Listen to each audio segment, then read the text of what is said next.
primar, onorată asistență. În primul rând, aș vrea să mulțumesc organizatorilor, în numele Ministerului, pentru invitația de a participa la acest eveniment și aș vrea să mulțumesc orașului Abric pentru implicarea într-un asemenea proiect, unde mi-aș permite să mai aduc o completare la ceea ce a spus domnul președintele Consiliului Județean. Nu este doar de interes local, nu este doar de interes județean, la nivelul județului Sibiu, și eu aș spune că este de interes la nivel național, pentru că poate reprezenta un proiect pilot și poate deschide o abordare pe care o vrem cât mai des întâlnită în România. De asemenea, aș vrea să mulțumesc tuturor partenerilor implicați în acest proiect. Reprezintă un subiect extraordinar. După cum bine știți, regenerarea urbană, pe noi la nivelul Ministerului Dezvoltării Regionale și Turismului ne interesează foarte mult. Acum un an de zile, ministerul pe care le reprezint, a semnat declarația de la Toledo, document de politică publică în care este promovată regenerarea urbană. Dar înainte de a vorbi despre acest document, dați-mi voie să ilustrez structura prezentării mele de astăzi, pentru că am să vă plictisesc ceva mai mult timp. Și am să vorbesc de dimensiunea urbană la nivel european și cu paralela la nivel național. La nivel european, vă vorbi de declarația de la Toledo, foarte pe scurt vă voi prezenta câteva aspecte din acest document.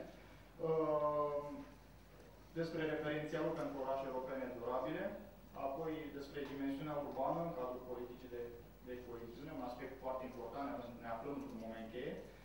Iar la nivel național, pentru a creiona această imagine, suntem implicați într-un proces de reformare a cadrului legislativ din domeniul urbanismului și amenajării teritoriale.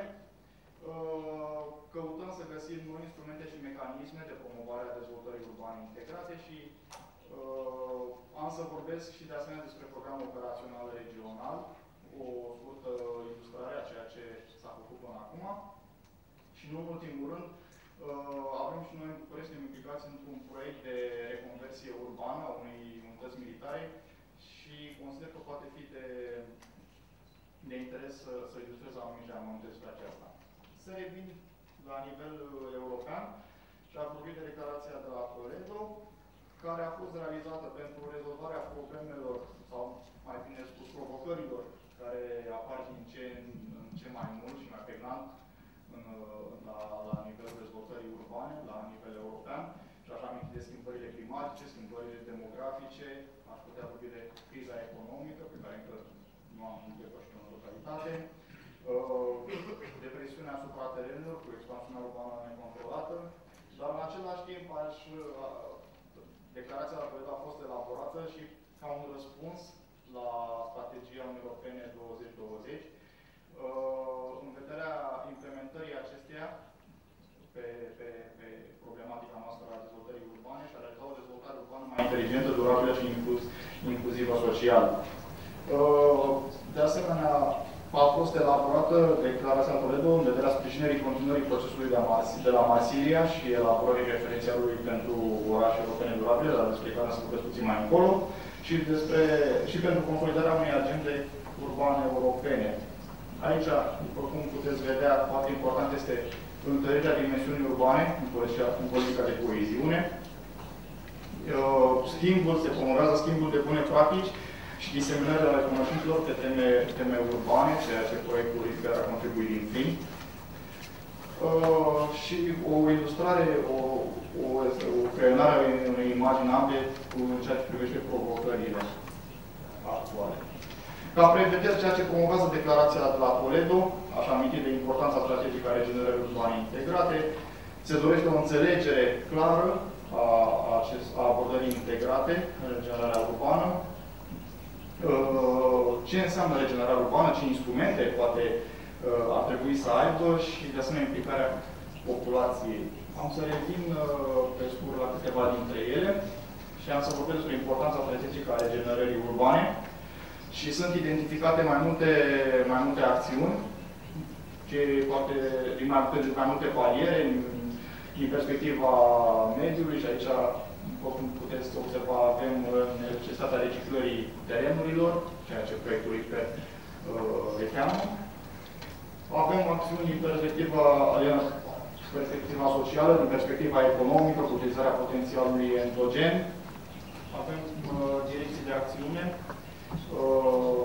din punctul de vedere arhitectural și al planificării urbane, dar și, de asemenea, din punct de vedere al guvernanței. Foarte importantă este implicarea actorilor sau a autorităților de la toate nivelurile teritoriale, de la nivel local și până la nivel central. Și, de asemenea, dezvoltarea de parteneriate publice private.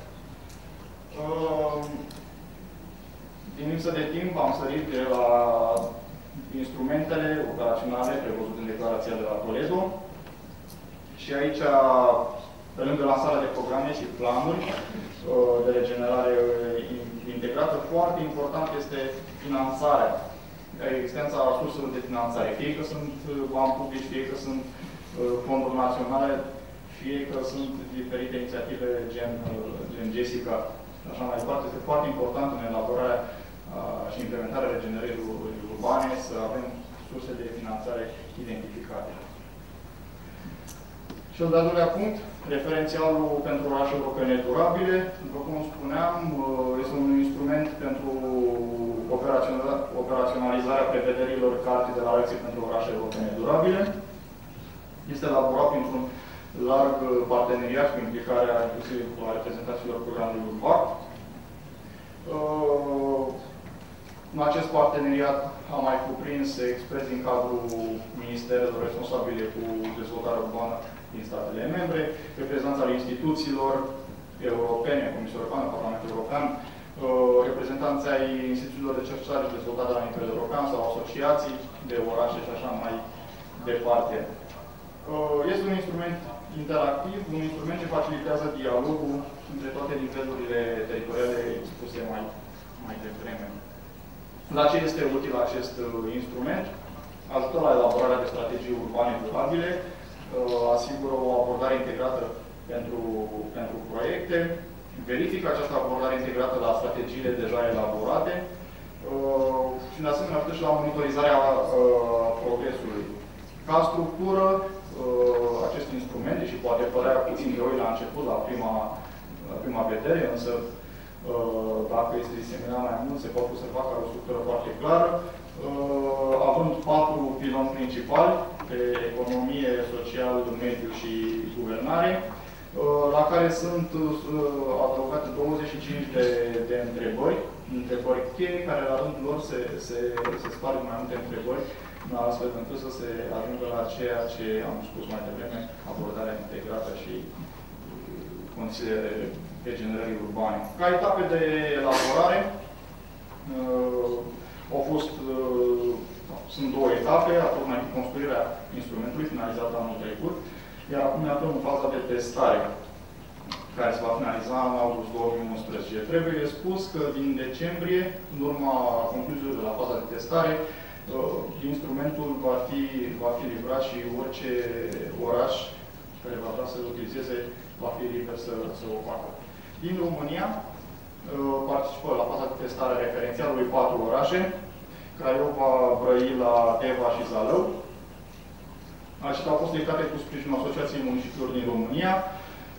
Au fost selectate astfel încât să asigure o acoperire geografică și, de asemenea, să avem toate categoriile de orașe, de la un oraș mare pentru România, Craiova, cu 300.000 de locuitori, până la Zalău, care are aproximativ 70.000 de locuitori. Cel de-al treilea punct de la nivel european, deci anume dimensiunea urbană în cadrul politicii de coeziune, observăm că în ultimii 20 de ani dimensiunea urbană și cea teritorială capătă un rol din ce în ce mai important în politica de coeziune.